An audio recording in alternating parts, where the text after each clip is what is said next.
Hello everyone, welcome back to NAS Pedia.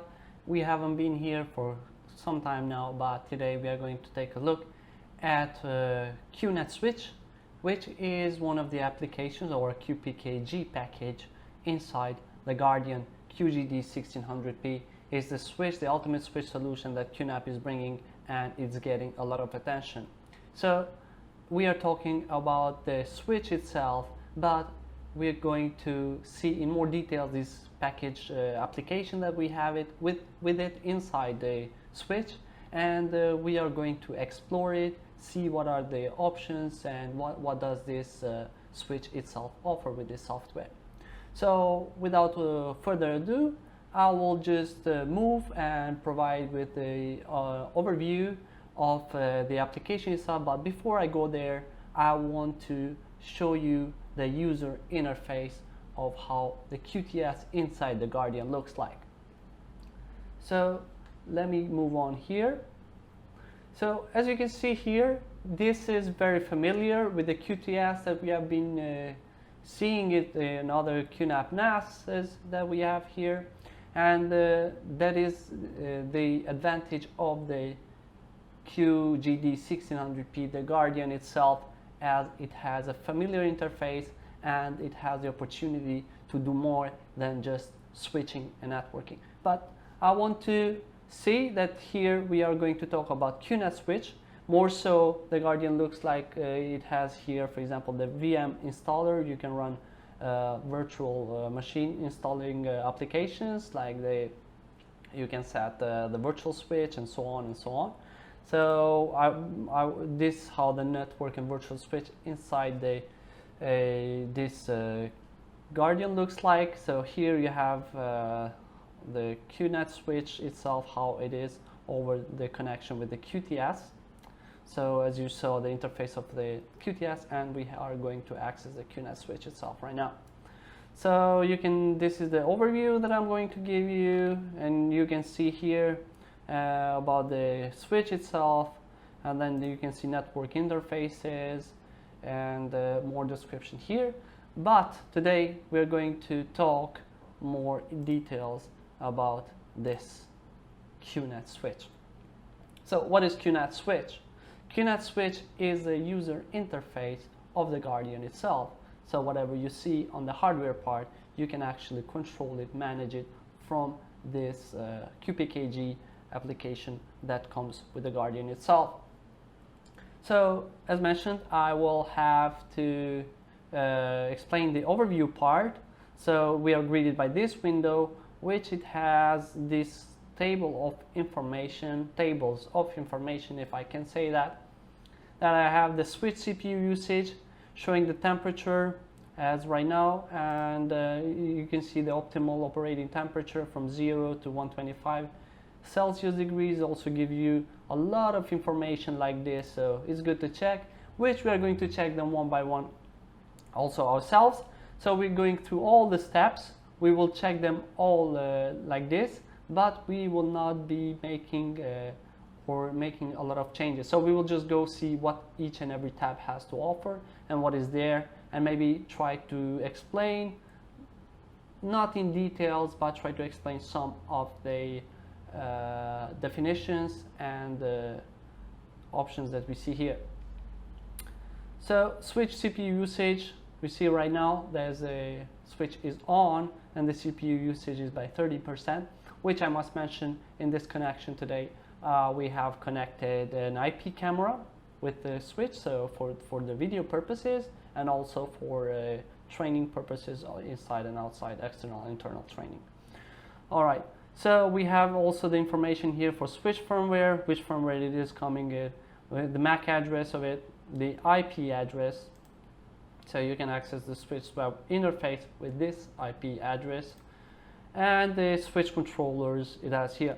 Also, it is showing the PoE power consumption, as it is a PoE switch. So we don't forget to mention that part, and the usage of the watts. So right now it's like 5.2. This is a very interactive interface though.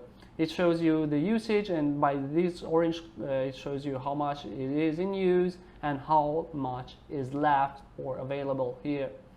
So we can see that in use it is 5.2, but the total of the PoE power consumption of this switch is 370 watts. And also on the right hand side it shows you the PoE status, so you can see which ports are here. As we see, there are the 16 ports, and here we have the combo port at the end of it, and also explaining you by the green color which are up. So I have the second one which is up, but also with the power supply here. Also I have up the 16th port, but the other links are down. So you see the PoE status, they are down, and by red color you will be having the looping notification over there if it's on red. So current PoE status, you check it all here: enabled, they are all enabled. If they are disabled, they are crossed. And if you scroll down, you have the current port power consumption. You have all this information here. So this is the overview page, and this is the main greeting page that you're going to enter the QNAP to manage the switch itself and try to do all the connections that are necessary to provide a better use for it. So we will also move on to get to know more about the switch itself, the QNetSwitch actually, to know more how it is integrated. Therefore, we will check the next tab, which is inside the QNetSwitch devices, which the devices has only one drop-down menu, is the MAC history, and you can check all the MAC history, all the devices that have been ever connected in the QNetSwitch. So without losing much time, we see here under devices, one drop-down menu, as mentioned, MAC history, and then it shows you here, displays all the devices that have ever been linked to the switch, and the limit is 512. So here you have all the MAC addresses, the previously scanned, and then whether it is online, whether it was online or not at the date and time. Also, it will tell you whether it has a wake on LAN scheduling date. So here you have the wake on LAN, and here you have the delete option if you don't want to see it. Also, you have these three blue buttons, like in this category, where you can scan, for example, press simply scan and check for more if there are others, wake on LAN devices, or clear everything. Or if you want to clear only one, you have the option here, or clear them all here.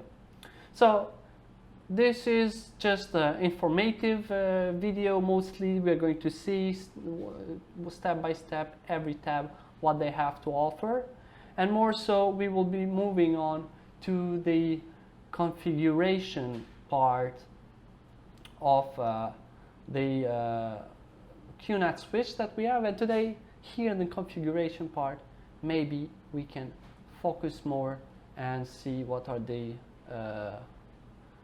options and what are the opportunities that QNetSwitch provides with the QGD 1600P, the Guardian. So under the configuration, we have several menus, several options over here to check for mostly for informative purpose, but also for management configuration. As the word itself, we can configure and set the switch to work according to our preferences and according to the network we are connected to. So the first three I'm going to talk now are ports, PoE, and VLAN menus. But there are more than that. So I believe there are 8, 10, 12, 11 menus under the configuration, but I'll be talking 3 at a time in the next video. So here under the configuration, we see ports, PoE, VLAN, link aggregation, traffic, security, IGMP, QoS, quality of service, port mirroring, LLDP, link layer discovery protocol, and loop protection.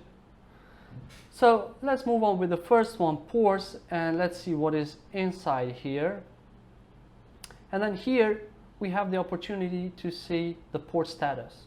What does that mean? It's like as in the overview page, but here you have more details on the port status. So you have the port status, you have all the ports listed here, and then whenever you scroll down and bring the mouse, highlight the mouse over one of the numbers of the port, is going to change also up there, showing the location of where, for example, port 8 is located in the physical part of the switch and the hardware on the QGD1600P.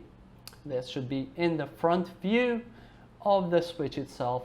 So number 8 is located there, but what we are interested to know is, for example, number 2, as it is the one that is enabled. Actually they are all enabled, and the speed is here 100 million, and the flow control is by default all disabled. We will be checking that, but there is here the information that we want to check by the port status that it is up.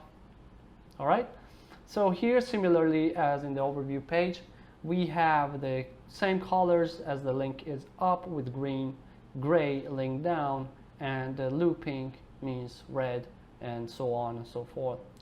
The next tab in this menu would be port statistics that we want to see, and here we have the opportunity to see how many packets have been sent and received, or how many bytes, errors, drops, or filtered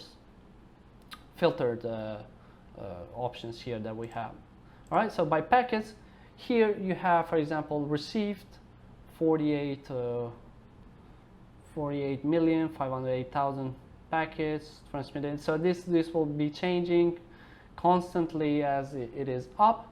But here also, for example, we move from packets to bytes, so we'll get different one. If we have the chart option by each one, errors, no errors, there are any drops, no drops whatsoever, filtered, and then we see the filter received, whether they are received filtered ones.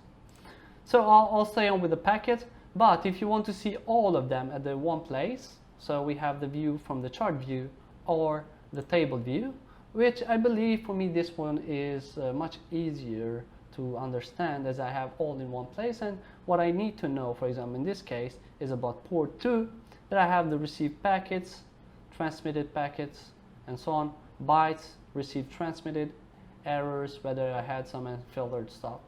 And then more so you can expand on the information of the particular port and have it in this way. So this is part of the port statistics. Under the table, you expand on the certain port and see all the information that you want to have on what the activity that has been going on with the port, depending on what device is connected through it. So as we see here, packets, outsets, unicast, multicast, broadcasting 44, and then this is by receiving and then transmitting, and then you see by the size of what we've received, what we've transmitted, and then the queues. For example, Q0, there are errors, and then transmits. And here you have the opportunity to move on to the next port directly, which, for example, port number 3 is there's nothing there, so it's there's no received or transmitted packets or whatsoever, while we see the port 2 is up and running. Right? So once we go back, this is the information of the table itself again, and it has all of it for these ports. You see these are active, for example port 16 and port number 2, they are active, and the digits are constantly changing, and we know that is in a healthy state. However, we see port, for example 6 and 10, that we've used them before, but now they are not connected, they're not plugged in. However, we have the information on received and transmitted packets, sizes, of bytes and what was the queue. All right, so the next tab would be port configuration, where you have the opportunity to actually configure each port by itself and then check the status of the port if you want to enable or disable them all at once, or for example set number 1 and 3 out, and actually you can control the speed. So by the speed, it is by auto is set to auto by default, as I say here, but the maximum speed is 10 megabits per second. FDX forces the port to use 10 megabits per second full duplex mode, and for example to the max of 1 gigabit per second forces the port to use 1 gigabit per second for duplex mode. So whichever speed, maximum speed you set it, that's the furthest it will go. So if you tell this 100 megabits per second, that's the furthest this port will go, because you already are controlling it. Also, by default, the flow control is disabled, but you can change that and monitor it for yourself, where the port speed is set to auto, maximum speed as advertised to the link partner, or when the port speed is fixed, as it says here, flow control matches the speed. Therefore, it is disabled by default, but it's an important notice that we have to talk here about is the flow control cannot be enabled when the port speed is set to 100 megabits per second FDX. So keep in mind, flow control cannot be enabled when the port speed is set to 100 megabits per second. All right, and then the maximum frame size, so controlling the frame size which is measured in bytes, and allowing for the switch port including FCS, which by default is 9018, but that's up to you. So you have the opportunity to change this: 1518, 4092, 7436, 9018. So this is the ports part that we've seen. All right, so I'm not going to save. So whenever you do some changes and you try to move on, they will ask you, but I'm not changing. So I'll simply click yes and move on to the next one. So here we have the power consumption of the PoE switch. So we know the current power consumption in total is 4.9, as in the overview page. It actually before it was 5.2. So minimum maximum consumption 4.3 to 5. So for example, for all ports you can see it, or for port 2 as current power consumption, okay, we see 4.9 because it is the one that is active, and you can see that it goes to the 5.2 watts, as this constantly changes by not so much depending on the connection that you have with the device that is connected through the port. However, what is the good thing here is that you can monitor all ports at once. So you'll be having this timeline here, see power consumption that it goes up to, and then it will keep going and see the increase, or usually will maintain. If there is a port, it will maintain a straight line depending on how many devices you have. This would be changing. All right, so moving to the next tab is power configuration. So global PoE power configuration, so you can set the maximum PoE supply, which we mentioned in the beginning is 370 watts, and reserve power rule consumption. So consumption mode, as it says here, is not reserved based on the PoE class of a power device, so by default. So we have these ports here, and then we can set the PoE mode. All right. So PoE mode controls the PoE operating mode for the port. So port 1 to 4 are PoE or UPoE, and 5 to 16 are PoE plus. So the PoE double plus and PoE plus AT. And then we have the port using the AF. We have the port using IE AT limited to 30 watts, and then PoE UPoE. All right. So these are very technical stuff, very technical to manage the switch. So I'm not going to discuss each and every point of what they are, but I'm just going to show you here what this QNetSwitch offers. And if you want to know more about it and try how it actually works, that's up to you. I'm just here letting you know the opportunities that we have with this one, and which are vast. All right.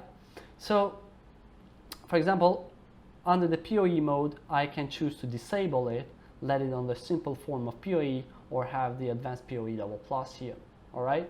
And then the priorities controls the priority of each port. So this one is really good. I like this one. For example, if multiple ports share the same priority, the port with the lower number is given the priority set to low by default. All right. So for example, you set low, lower number is going to be priority. Okay, the port with the lower number is given priority. So remember this rule. So you set it critical, high, or low. So see power consumption, but by default they are all low. So with the lowest number, then it will do it. But if you set it high, then this will have high priority. But by default they are low, and then which has the lowest number, that will get more. All right. So PoE schedule. Here you set the PoE scheduling part. So again, we have this banner of number of ports of this in the switch, where we can choose, for example, set for number 2, and then I can do the scheduling of it for port 2 and enable it, or schedule, enable or edit it. And then once I do that, click here on the edit part. I choose the port selection, already is number 2 selected, and then on the top all, and then here is this part that we want to talk about, is the scheduling. All right. So for example, you can choose by time and date, and you see, just click here, and then I can form a schedule for Tuesday to Thursday from 2 to 4 to be active, so to activate the scheduling, right? Alright, so I'll move on from here and then move to the next one in the configuration part, which is the VLAN, virtual LAN groups of multiple network devices together, and limits the broadcast domain, as it says. So members of the VLAN are isolated, and network traffic is only sent between the group members. So remember, this is sent only between the group members, but I'm very sure you're all familiar with this. So all I want to show you here is the VLAN page, where you have the opportunity to edit one and then add the VLAN, for example, as mentioned here, isolated traffic only between the group members, so you can have the groups. So group, I'll make group 3, 238, 238, and have a group of it, and then you can see also the host here. Or, so this was editing one of them, or add a VLAN by yourself. So first you add the VLAN ID, you add the name, number, and then select, and then which ones you want to tag. So I want to select number 2, but tag, for example, some other port here, tag 3, and then we can create some connections here, you see. All right, tag and tag or select. So you can select only or tag and select. All right. So these are the actions, the hosts, and you see here that we have already managed to make some groups over here. And before I move on, so the next part would be, we'll be talking about link aggregation on the configuration settings of the link aggregation, traffic, and security is the part of management of the QGD Guardian 1600P using the QuNetSwitch QPKG provided with it, with the QTS access. Wow. All right. So link aggregation, we go and check here under the link aggregation, as we have combining multiple networks adapters to increase port flexibility and link redundancy. Okay, so trunking groups, no trunking groups have been configured. So you can actually do that by adding a group here, and then once you want to do that, you add a number or a group number. So this is group number 5, member number 5. All right, so mode, LACP, or static. All right, so, and then again to the ports, because the link aggregation, with link aggregation, as mentioned, we have the opportunity to combine multiple network adapters to increase port flexibility and link redundancy, right? So this sounds really interesting. Anyway, so which one do you want to use? The mode? You use static or LACP. Ports selected 2, 3, 9, 12. Save it and you're gone. So link aggregation is combining multiple network connections in parallel to increase throughput beyond what a single connection could sustain. Okay? And the next one is managing traffic, checking traffic, configuring traffic. All right? So we have MAC address table. The MAC address table tracks MAC addresses and forward associated unicast traffic through specific ports. So we have the dynamic MAC address aging. So we see 300 seconds or more. So the range is between 10 and 630 seconds. Therefore, we have here searching for what, right? So search for a VLAN ID. If we did a VLAN ID, did we add here? Yes, we added one here, right? So we have VLAN ID 4006. All right, let's go back to traffic and let's search for 4006. If we have here, and then you see we can do the search of VLAN ID and it is port number 2. Okay. All right, so, and also giving you the MAC address and the type of it, dynamic. All right. All right, so 4001 is all this. And then this is the overview of everything. So when we do the VLAN virtual LAN connections, we can check by MAC address, if you know the MAC address of the device that you want to know if it's connected or not. You want to check the traffic of it. So there you have the chance.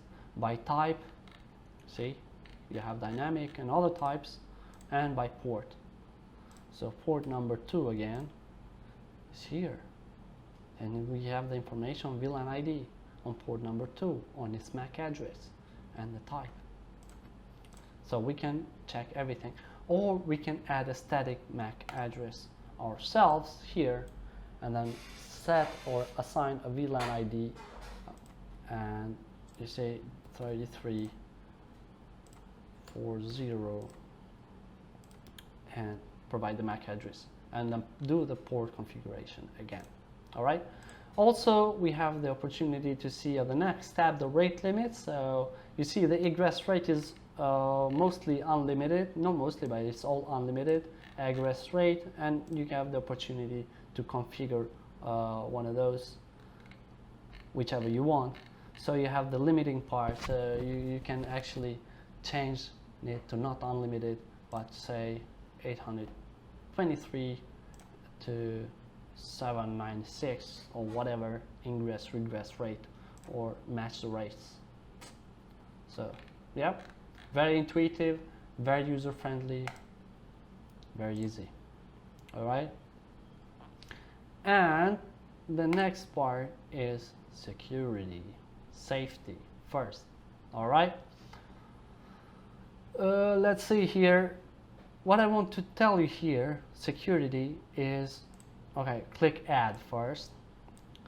So once you deny everything, you will actually be denying all ports, all IP addresses. So nothing will be working. So for example, you want to set 5 IP addresses, and but for security, you have these 5 IP addresses that you are familiar with, and those are the only ones that you actually want to have access here, what you should do is first allow these 5 IP addresses. So you give the IP address, subnet, mask, port, description, destination. You fill in all here, so one by one, 5. And then those are the ones that you allow. And then if you want to deny any other IP address, you just leave deny and then leave everything blank here, save, and it will deny everything else besides those 5 IP addresses. But those you have to do it in advance, right? So you cannot just go deny everything and then say, oh, I want to apply everything. If you do that by mistake, there is an option to reset the switch from this hardware mode where it has one tiny button there. It will say reset next to the, there are 2 buttons on the left or right side. Let me see, was it here? Right side somewhere of the switch. Let me see, I'll describe it to you over here. There is a tiny button over there. All right, so it's gonna be here somewhere, all right, in the front view. So there are 2 buttons over here. One of the buttons you can actually set. So for the security, deny, leave all blank. You deny all IP addresses. Don't do that. If you want to deny a certain IP address, write the IP address here and then deny. That IP address won't be able to connect. But if you want to give access to 5 only, allow those 5 only, and then deny everything. Nothing else will come in. All right? We got this one.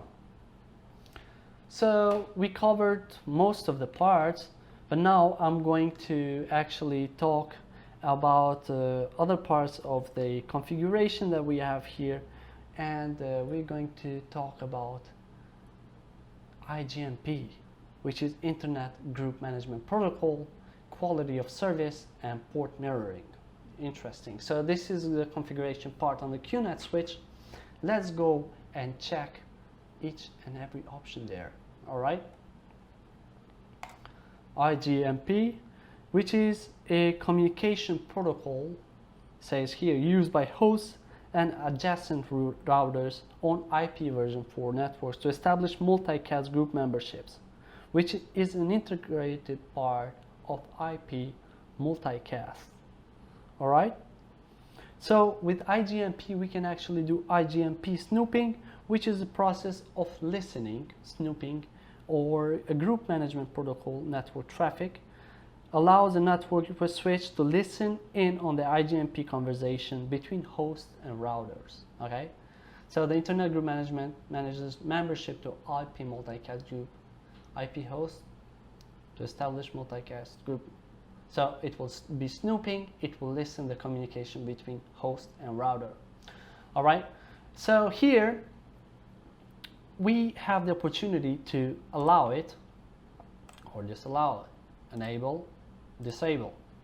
All right, so you have the router ports here that you want to enable or disable, and then you have the multicast flop blocking, which from block multicast from unknown sources. So you have the opportunity to do so here by enabling it.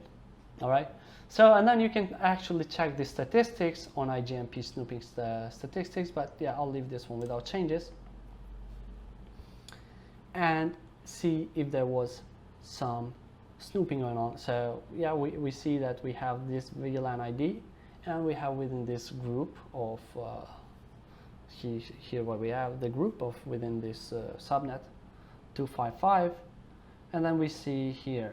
So this is the only statistics, but I just want to let you know that QNetSwitch provides this opportunity to provide greater flexibility, control, and security with IGMP snooping and the communication management between host and router. All right, and another thing that is important is quality of service, which improves the network traffic by classifying and prioritizing different network devices and packets. So if we decide to use this one, we enable the QoS or quality of service, and then we set the priority for example, port number 2. So we set the priority, so it should be priorities 0 to 7 set to 1 by default. So larger numbers are given greater priority, all right? So for example, port number 2 has great priority. I'll give it the number 7, and simultaneously I can give to number 3. And yeah, we already talked about this, and then we can check which one has the priority based on the lowest number over there. All right, so this is port based, or you can choose VLAN based. So when if we do the VLAN ID and we do the grouping, so we have the group, for example, of this one, VLAN ID 4006. So I don't know which ports I have here. Let me see. Saving changes. Okay, go to VLAN 6.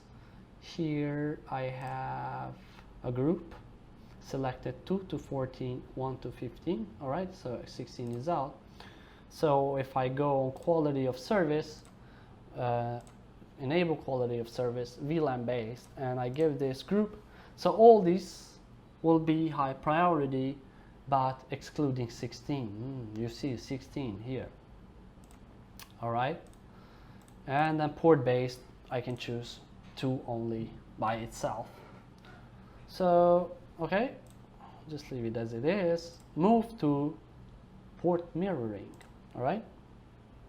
So port mirroring monitors network traffic and forwards a copy of the packet from one network switch port to another.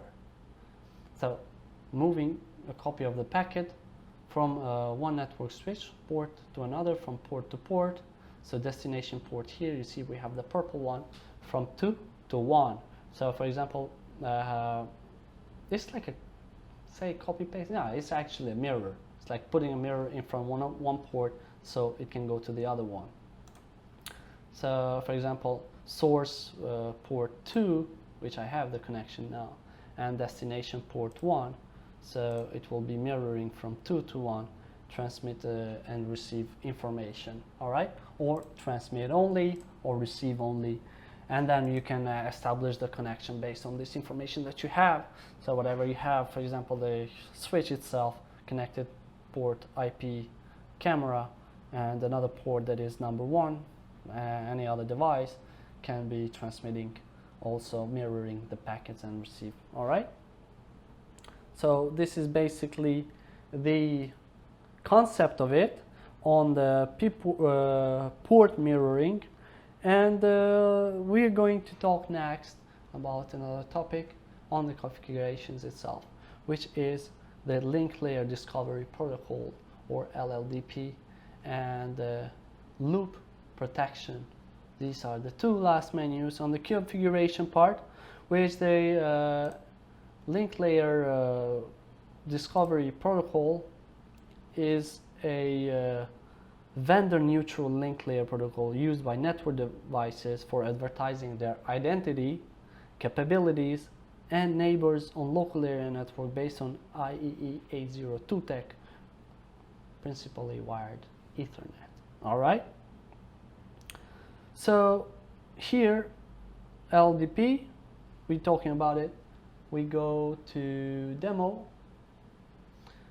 As mentioned, we have the link layer discovery protocol, periodic broadcast to advertise information over the network and discover neighboring devices, which is a layer 2 protocol, allowing systems using different network layer protocols to exchange information about each other. All right. So whether you want to enable it or not is up to you, but you have to check the next tab also on LLP remote devices here. So if there are any LLDP remote devices, it will tell you. If not, no data, no information on that. Yeah, just make sure that if you ever want to have this layer 2 protocol allowing systems to have use different network layers, you have the opportunity to use the LLDP. And more so, we move on to the next one, is loop protection. And with loop protection, you actually can check, because I'm checking here also to give you the best definition out there, the most precise and concise information and definition by each and every word that we encounter here, and so we don't cause any confusion of why we are doing this. So loop protection increases the efficiency of STP, RSTP, and MSTP by preventing ports from moving into a forwarding state that would result in a loop opening up in the network. All right, so performs a specific action to do that. So loop protection, you enable it here, transmission time 5 seconds or whatever, so it depends what you want to use, how long you want to wait, must be between 1 and 10, and then shutdown second. So it has this table, ports, loops, and whether the looping is working or not, so it will tell you true or false, as it is now false, as we are not actually initiating it. All right, so we came to an end of these menus that we have over here. So we're going to check about the system management of the QNetSwitch, that we have the system information, we have the settings, and the logs, which the logs is very important in a switch to manage, check, and control everything, all the information that we is passing through and transmitting through the switch that we have, and especially with the QGD Guardian, which is very powerful in this matter. All right, so we have system management over here. All right, system information, it gives you a description of the device itself, QNetSwitch, connected, switch name, MAC address, IP address, and the firmware version. Please check the firmware version, as it is always better to have the latest one, stay updated, stay up to date, and stay bug free. All right, so and then you have hardware information. You see that QTS CPU is Intel Celeron 1.8 GHz, J415, CPU quite good, and then we have the PoE controllers here, information, a switch CPU, micros MI switch, and a total memory of 8 GB. All right, so the system information is that the QTS is running on QTS, the temperature CPU on the QTS. All right, so it told you, like the QNAP virtual switch here, told you the QTS was on this side and the virtual QNetSwitch on this side, so it tells you the QTS and PoE controller temperature, right? Switch temperature 41, QTS temperature 61, system temperature 33 degrees. All right, settings. Settings are here for the system management, setting the DHCP, obtain the IP and the DNS automatically. I'm sure everyone is already familiar with this one, or you can set the IP and DNS manually. So say set the IP and set the range, set the subnet, gateway, DNS, and everything. And then you can manage the device itself by setting a password. We already have a password, but you can change it. You can set a new password and a new password. And configuration settings of timing. Say where do you want to, there it has timing, all these options over here. Interesting, like all the time zones are here.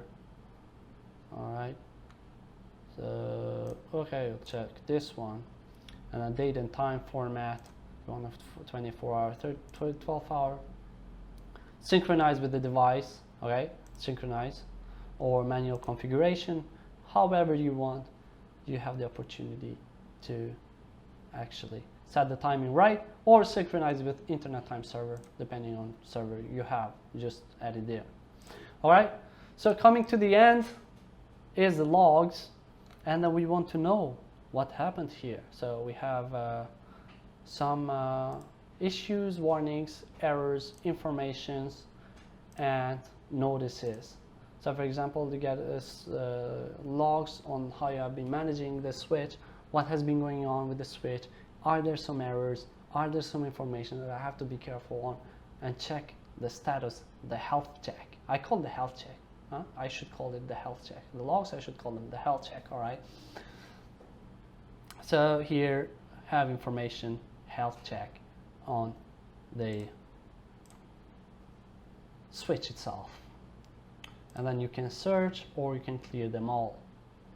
So we come to the end of going through the menus of the QNetSwitch, which is very interactive. It is a lot of options, a lot of technicalities, and a lot of opportunities for you to set the best switch network environment. All right. So before I close it for today, I want to show that you have this menu here also, the admin, and restart the switch. You ask for help or know about the switch version and have access, quick access here. So help, overview, MAC history, what is PoE, configuring, VLAN. So everything that I went through is actually here. So it will give you the fast also navigation and control opportunity here. All right. So yeah, this is NAS Pedia for today with the QPKG QNetSwitch, and I hope you enjoyed our video and you get to see more how QNetSwitch QPKG actually is, how it is from the inside user interface, what does it look like, what does it offer, what are the options, and what you can do with it. So thank you for watching. I'll see you next time. Bye.